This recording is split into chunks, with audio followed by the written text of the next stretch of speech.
The Jefferson Curl, when performed correctly, is a brilliant exercise to strengthen yourself in a more vulnerable flexed position.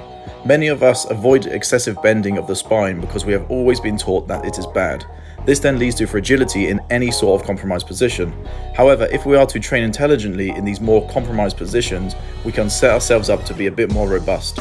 If you're going to try this exercise, begin at body weight for a while and slowly build up. Also, keep a slow tempo initially.